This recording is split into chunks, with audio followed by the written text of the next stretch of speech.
본 이야기는 구독자 중 한 분인 마타님께서 보내주신 소중한 사연을 실화 95%, 구라 5%를 적절히 섞어 제작한 영상입니다. 사연 보내주신 마타님 진심으로 감사드립니다. 소중한 구독자분의 사연이니만큼 무례한 댓글은 지양해 주시길 부탁드립니다. 내 이름은 김현욱, 2001년 군번으로 후방사단 신교대에서 훈련받았는데 키가 크고 호리호리한 몸매라는 이유로 덜컥 헌병대로 뽑히게 된다. 종행교를 거쳐 후방의 사단 헌병대로 자대 배치. 고참들 이름 외우느라 정신없는데 영창 근무에 막내 잠일에 인근 역과 터미널 순찰까지 하루하루 긴장이 연속이었다. 20년 전이지만 100일 휴가 복귀할 때 내가 여기서 미복귀하면 고참들이 나 잡으러 오는 건가? 부대 복귀하는 게 죽기보다 싫어서 택시를 잡기 전 구름과자만 여럿같이 태우던 기억이 생생하다. 당시 헌병대에는 여러가지 보직이 존재했다. 극소수만이 선택되어가는 33 헌병대라고 해서 청와대 경호 및 경비를 서는 부대, 최근 강철부대라는 예능에 나온 특경대, 넷플릭스 드라마로도 유명해진 그 이름 DP조. DP는 말 그대로 낙오된 자, 군에서는 탈영병을 의미하고 DP조는 이런 탈영병을 체포하는 별도 부대다. 그 외에는 영창 근무와 외부 순찰 등을 하는 근무 헌병이 다수였다. 신병 위로휴가를 다녀오고 나서 얼마 안 되었을 때였나? 소대장님과 면담을 하다가 DP조 이야기가 우연히 나왔다. 종행교에서 훈련을 받을 때부터 들었던 DP조. 머리를 민간인처럼 기르고 휴대폰을 소지할 수 있으며 무엇보다 체포를 위해 밖에 자주 나갈 수 있다는 꿈의 보직. 나는 소대장님께 DP조를 하고 싶다고 조심스럽게 이야기했다.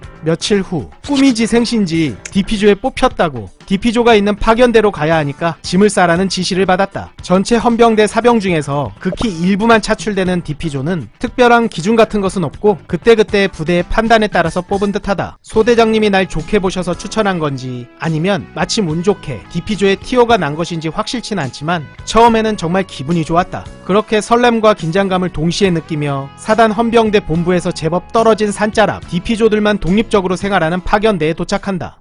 드라마 DP의 배경이 되는 전방사단은 사단당 2명 정도의 DP조를 운영한다. 반면에 내가 근무한 후방의 큰 사단들은 10명에서 12명의 DP조 전담부대를 운영했는데 탈영병의 85% 이상은 근무지에서의 탈영보다는 휴가 미복귀가 많아서 수도권이나 광역시 인근의 후방부대 DP조에게 기회가 더 많아서 그런 것 같다. 참고로 우리 DP조의 인원은 12명. 파견대에 도착해서 처음 만난 파견대장. 안광이 무시무시한 것이 마치 드라마에 나오는 무서운 회장님 같은 엄청난 카리스마가 느껴졌고 성격 또한 장난 아니었다. 내일 집으로 가면 검은 정장, 구두, 헤어스프레이랑 젤 많이 사와. 집에 가라고? 우와, DP조 최고! 그렇게 본가에 도착. 쿠파랜드 매장에 가서 정장과 셔츠, 구두를 샀다. DP조는 별도의 활동비로 30만원이나 지급했다. 당시 2001년 이등병 월급이 만원 정도니 엄청나게 큰 돈. 아껴 쓰면 용돈이 모자랄 일은 없겠다고 생각했는데 여기서부터 정말 심각한 상황을 인지하게 된다. 매월 12명의 DP조가 30만원씩 활동비를 받는데 모두 합치면 360만원. 지금의 가치로 환산하면 600만원 가까운 돈의 가치. 이걸 그 파견대장이 모두 꿀꺽했다. 보통 병장급 고참 한 명이 12명의 통장을 모두 관리했고 활동비가 매달 입금되면 일일이 돈을 출금해 파견대장에게 송금했다. 탈영병의 숫자는 당시 전군 기준 1년에 8,000명 정도, 누적 탈영병까지 합치면 2만 명이 육박했고 우리들은 체포 업무를 위해 자주 외근을 나갔다. 외근 때 사용하는 교통비, 식대, 숙박비가 모두 파견대장에게 횡령되었던 것. 휴대폰도 개인 돈으로 구매해야 했는데 내 경우 입대 전 쓰던 정지된 휴대폰을 다시 살려서 사용했다. 결국 휴대폰 요금에 출장, 외근비까지 매달 50만원이 넘는 돈은 집에서 받아 쓸 수밖에 없었다. 지금도 부모님께 죄송한 마음이다. 파견대장이 이런 형태의 횡령을 대체 몇 년간이나 했는지 알 수 없지만 관례처럼 벌어지는 어처구니 없는 사태에 이등병이었던 나는 감히 반항하거나 제보할 용기가 없었다.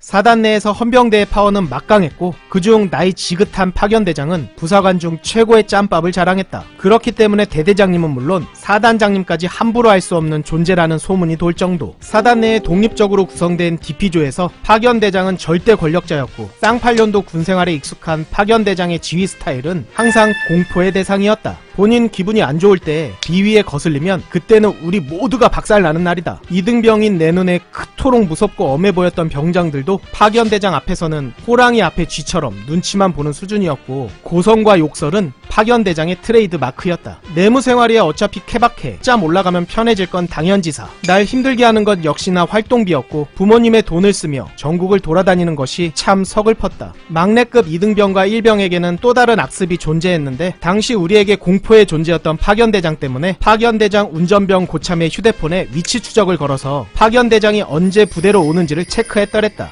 2000년대 초반 위치 추적 서비스의 비용이 상당히 비쌌기에 이런 위치 추적을 맡은 막내가 되면 휴대폰 요금이 보통 8에서 10만원 정도 더 나왔던 것으로 기억한다. 파견대장의 막장 스토리는 참 많았는데 그중 몇 가지를 추려보자면 군에서 지급받은 차량을 운전병을 대동한 채 외부에서 만난 여자들을 태우고 다니며 술집을 돌아다녔다. 우리의 활동비는 곧 유흥비였던 셈. 그에 대한 죄책감이었는지 뜬금없이 두세 달에 한 번씩 토익 시험을 치도록 지시했고 성적이 좋지 않으면 외근이나 출장에서 제외하곤 했다. 물론 응시료는 우리가 내야 한다. 훗날 생각해보면 어차피 필요한 토익 공부를 미리 해서 좋았지만 그래도 내가 너희들의 미래를 위해 챙긴다는 생색내기가 아니었을까. 본가 근처에 출장을 갔을 경우 저녁 6시에서 7시 정도 근무 시간이 끝나면 활동했던 업무 보고만 하고 본가에서 자게 해주었다. 물론 잠만 집에서 자는 것을 허락한 것이고 사적으로 시간을 보내는 것은 금지되어 있었지만 혈기왕성한 나이에 그냥 집에 있을 리 만무. 사적으로 친구들을 만나 맥주도 한잔하고 노래방을 가는 등 소소한 특혜를 누렸다. 어쩌면 우리 활동비 360만원과 이런 소소한 특혜를 서로 등가 교환한 게 아닌가 싶다. 그렇기에 고참들도 상부에 찌르지 않고 공생관계를 유지한 것일지도.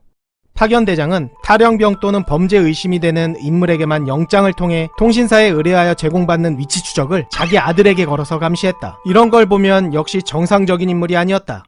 그래도 나름 DP조의 활동 자체는 좋은 경험이자 추억이었다. 20대 초반이라는 어린 나이에 서울, 경기, 충청도, 경상도 등 전국을 돌아다니며 세상 구경을 할 수 있었고 다양한 사람들을 만나는 것 자체가 귀한 경험이었다. 2000년대 초반 당시 탈영병 체포 방법은 참 단순했다. 일단 탈영병의 신상이 확인되면 지금의 SNS 격인 세이클럽, 다모임, 아이러브스쿨 등 다양한 사이트의 IP 기록을 수시로 요청. 그 IP를 다시 추적해서 위치를 파악했다. 물론 IP라는 것이 정확하진 않아서 추적하면 통신사 본사가 나오거나 하는 경우가 많았다. 탈영병들은 휴대폰을 사용하지 않는 경우가 대부분이지만 부사관이나 입대 전 쓰던 휴대폰을 살려서 쓰는 경우 또는 가족의 휴대폰을 쓰는 경우에는 IP 추적보다 정확한 위치가 특정되기에 수사에 큰 도움이 됐다. 보통 DP조는 2인 1조로 움직이는데 우리들의 평균 키는 178 정도. 검은 정장을 입은 건장한 남자들이 갑자기 PC방 같은 실내에서 너 땡땡땡이지? 당신을 근무이탈 혐의로 체포합니다. 그렇게 한마디 하면 95%의 탈영병들은 그냥 다리가 얼어붙는다. 만약 교도소를 들락날락거리는 범죄자들이라면 그렇지 않겠지만 탈영병들은 대부분 평범하고 담력이 작은 친구들이 많아서 두 명이 공간을 선점하고 잡으면 거의 순순히 잡혔다. 길거리라든지 야외에서는 양쪽에서 강하게 압박하며 덮치고 어리둥절할 때 수갑을 채워야 한다. 그렇지 않고 멀리서 이름을 부르거나 하면 도망칠 가능성이 높기 때문이다. 한 번은 육군하사 한 명이 탈영했는데 세이클럽을 하는 것을 확인. 상병 고참 한 명이 본인의 여자친구에게 부탁해서 탈영병에게 말을 건다. 그리고 통화까지 하며 만나자고 유도. 서울에서 체포한 일이 있었다.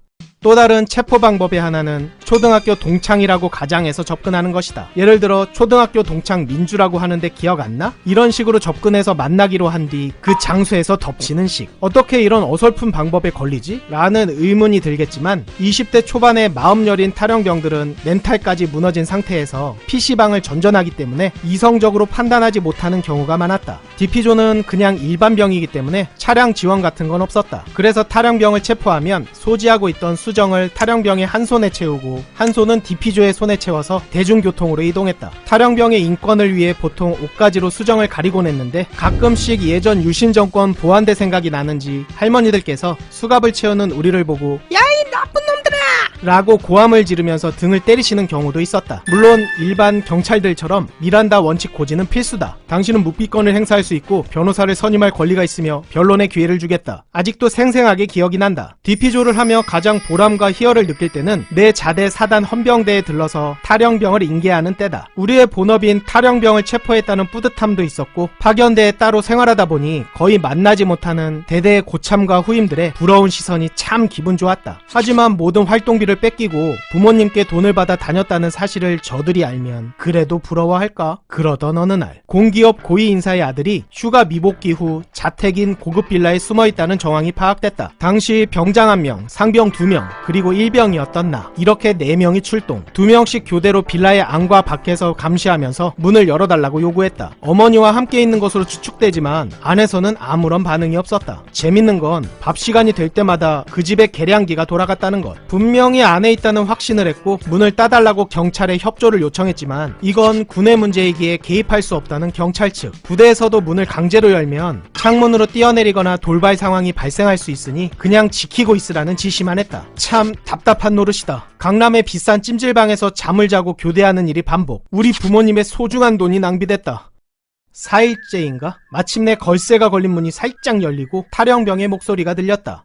저기 구름 과자 좀... 알잖아요. 어차피 도망 못 가는 거. 빨리 부대에 복귀해야 처벌이 덜해요. 그렇게 연거푸 여러 가치의 구름 과자를 태우던 타령병은 순순히 문을 열어주었다. 그 타령병은 사단 헌병대 영창에 가서도 유리창을 깨는 등 사고를 쳤다고 한다. 수사를 하다 보면 디피조 부대끼리의 경쟁도 치열하다. 예를 들어 서울 수방사에서 근무한 타령병인데 고향이 창원이라면 수방사 헌병대와 창원이 관할인 39사단 헌병대가 서로 경쟁을 벌이게 된다. 디피조끼리는 신기하게도 서로 첫눈에 알아챈다. 양쪽 모두 수사 권한이 있으니 먼저 체포하는 게 임자다. 예전에 만난 전방부대 디피조와 이야기했는데 그 부대 역시 2인 1조. 후임이 들어오면 밖에 나가서 사용하는 경비 전액을 후임이 부담한다고 했다. 아마도 어떤 인간이 본인 돈을 안 쓰기 위해 악습을 만들고 그게 대대로 이어져 내려오고 있는 것 같다. 간부는 병을 빨아먹고 병은 후임병을 빨아먹는다. 씁쓸하다. 그렇게 시간은 흘러 내가 상병 3, 4, 5봉 무렵 그 무섭고 악명 높은 파견대장이 사라지고 상사 한 분이 파견대장으로 새로 부임했다. 정말 뿅 하고 사라졌다는 표현이 적절할 정도. 그리고 마침내 우리들의 활동비를 우리가 오롯이 쓸 수 있게 되었다. 정말 당연했던 권리였는데 파견대장이 바뀌니 디피조 생활의 난이도는 크게 개선됐다. 그 이후 반복되는 체포를 위한 출장과 외근이 이어지며 병장도 달고 어느덧 전역하는 역사적인 날이 오게 된다. 디피조 사무실에 앉아있다 보면 팩스로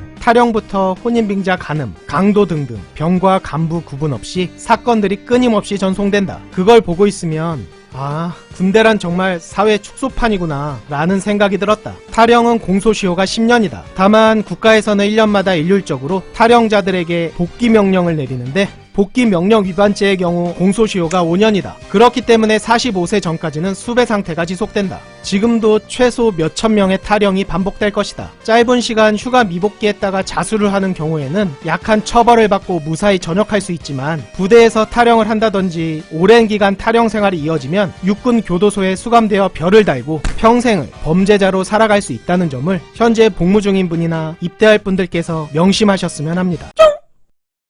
충성 하사 채송이 구독자 여러분께 드릴 말씀 있습니다. 여러분들의 소중한 군생활 이야기를 들려주십시오. 내가 겪은 재밌는, 무서운, 빵당한, 억울한, 역같은 또라이 병사 등등 어떤 이야기라도 대환영입니다. 그러면 구라 적당히 잘 버무려 각색해서 열심히 제작할 겁니다. 설명란과 댓글에 이메일 주소가 있사오니 용기 내어 편안하게 적어서 보내주세요. 구독자 여러분들의 소중한 사연을 기다리고 있겠습니다. 감사합니다. 충성! 드디어 18년 만에 신년지가 완결됐습니다. 정지혁 병장의 고등학교 시절 그리고 정지혁 이병은 과연 어떤 모습이었을지, 최원일과 정지혁은 왜 원수가 되었는지, 짱고는 왜 김창우를 좋아하게 됐는지, 왜 정지혁은 김창우를 그토록 갈구는지, 김창우는 어떤 고문간 짓을 했는지, 말년들은 과연 제대할 수 있을 것인지, 그리고 666 부대는 어떻게 탄생했는지 여러분들이 궁금해하셨던 모든 떡밥들을 풀었습니다. 카카오 페이지에서 5인용 또는 666을 검색하세요. 감사합니다.